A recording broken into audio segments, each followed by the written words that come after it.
Yesterday, this went viral with D&D, and everybody saw just how cringe this was. There were some great AI videos showing these, like Space Marines and the like going and just destroying all the monsters in the village here, and it was very, very funny. D&D got absolutely savaged for, of course, pushing the woke agenda and making it just so crazy and cringy like it always is. Now, this is all about them pushing for a national coming out day. The intention of this was to actually groom young children into these lifestyles, and that is what this is always about. Now, once this all went viral, the left found out about it. They went a little crazy. There was a guy who's a leftist influencer who, of course, directs a lot of this traffic of a bunch of sock accounts and the like to try to pretend like D&D is always gay. Yes, that is the the message that they're pushing. Gary Gygax and his company were war gamers. They were men.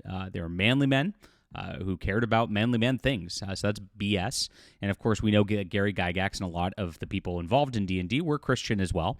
And so they would have just been rolling in their graves about this whole situation.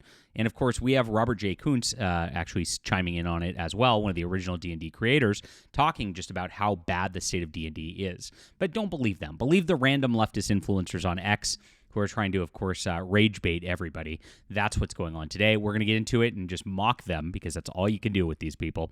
Hilarious stuff. Hit the like and subscribe button if you're a real gamer, my friends. I appreciate you being here. I'm a science fiction and fantasy writer, and I'm trying to bring things back to the way that they used to be. Back before science fiction was all about gender pronouns, exploring strange new genders. It used to be about exploring strange new worlds, and that's exactly what I'm trying to do here. I wrote a full trilogy about a crew called the EAS Valiant, and they are going out and, of course, checking out new planets, seeing fun things, having that sense of wonder, and, of course, having real heroism. Captain Conley is a strong white male lead. Oh, no.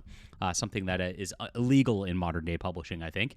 And I got the best artist of all time, not of all time, but one of the best that's working right now, to do some beautiful painted covers for this as well. So get this today. Check it out. If you like my thoughts on the way that D&D should be, the way heroism should be, adventuring should be, you'll really enjoy this. Thank you guys for supporting us. It's in the description below.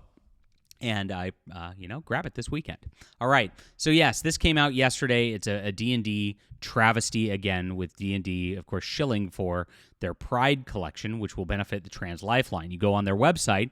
We mentioned National Coming Out Day comes out of this as well. It's just something D&D and, of course, Wizards of the Coast has been doing over and over and over again in recent years. Now, this has nothing to do with Dungeons & Dragons. No Dungeons & Dragons game looks like this. Nobody's sitting around a table being like, okay, we're going to have a gay wedding in a village, and, you're like half Minotaur guy's going to have an interracial relationship with a black guy, and they're going to hug in the streets, while the kobolds, like, cheer, and the beholder is just sitting there going and smiling, the beholder kind of looks like a pedophile here, don't you think? Very interesting. But it is what it is. That's, I guess, what the LGBTQ plus stands for, right? And this is where it goes. And so when this got discovered, this is what they did through this whole thing.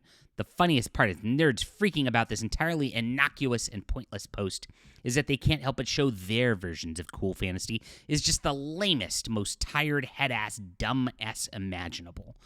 This is what they say on this. So this is what here's the old Dungeons & Dragons, right? And then this. And then, of course, here's old Dungeons & Dragons. Beautiful painted TSR stuff.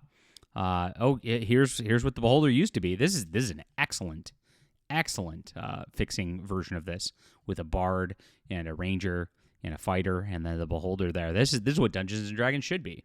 Exactly. And then here we are with some crusading going on. I'd much rather have this. I don't know about having that being lamest tired or anything like that. That's cool. That's action adventure. That is what D&D should be. But it goes to show how out of touch these people are. And they don't actually, none of these people play Dungeons and Dragons. They, them, filmmaker, cosplayer, technically a journalist, trans person who has infiltrated a hate church. Yeah, you know what these people are doing. They're just here for their identity politics, and that's it. All right.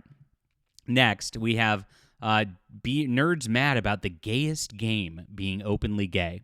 Again, if you go back to Gary Gygax, if you go back to Robert Kuntz, you would not find gay around that table. It's not something that's happening. This is a game that was, again, just about action adventure. It's about slaying monsters. It's about forming a party and going and fighting dragons. It's about people who enjoy Lord of the Rings, a inherently Catholic novel. I mean, that's really what we're talking about, right?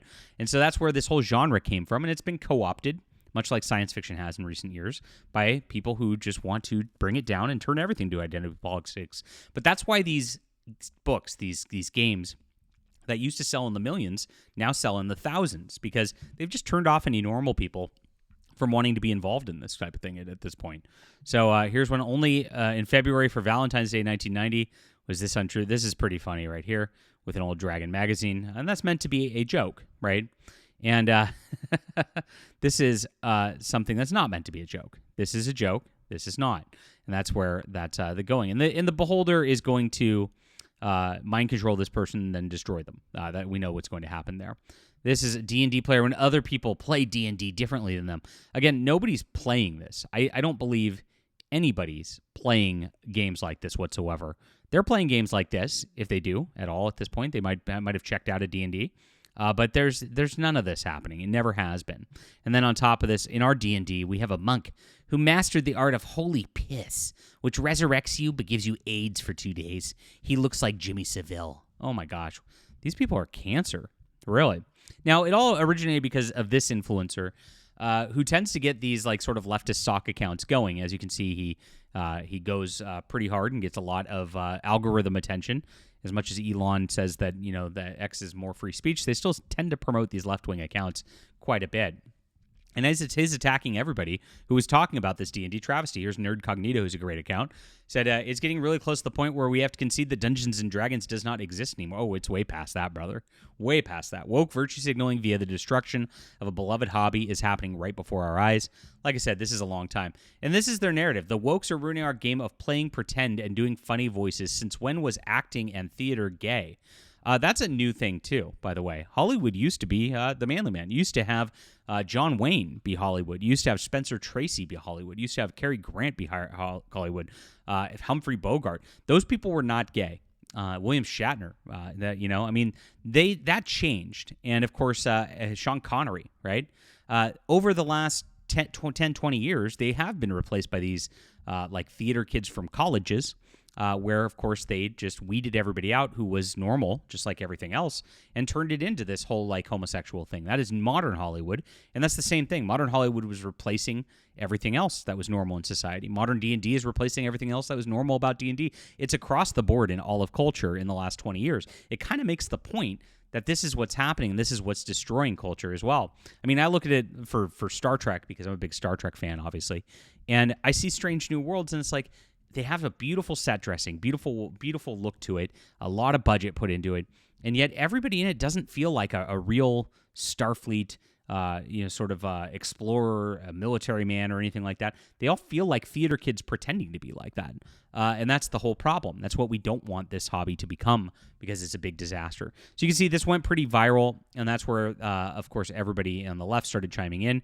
He actually went at my comment on it. I said, no D&D player ever has a game where gay people are sitting around a town making kissy faces.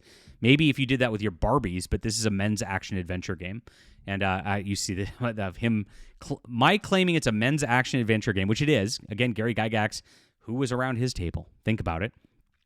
Absolutely the truth, and this is what the game should have been. And look at how viral this went, and of course went out there. Evan is just posting his own L's now. Bro got roasted. That's right, absolutely did. And you can see they just keep going. Has D&D tables have apparently never featured a bard. Men's action adventure game, but almost 60% of the players are LGBTQ and 40% are women. I don't know, even now, if you've ever been to a convention, Gen Con or Gary Con or any of these at this point, you know that almost like 90% are straight white males who are playing this game. This is ridiculous. Very, very funny stuff. Have you been paying attention to Critical Role? Absolutely, I don't pay attention to Critical Role. They're woke SGWs as well. And you can see that this is what they do. They just like get in their own little echo chambers, and then they just rile themselves up. It's all rage bait with these people all the time. Now, this is sad what D&D did. It was clearly a post meant to rage bait, and these people are so stupid that they just follow along with it. But they're going crazy right now on X, just acting like this is some sort of like thing where they've got a big win here, when, of course, this is just something that's just slowly sinking the D&D brand like it always does. Real fans really went hard on this, and they had just pushed back very, very hard, coordinated together, probably in Discords and the like. Who knows if D&D is even paying some of these influencers to do this? I wouldn't be surprised if that's the case.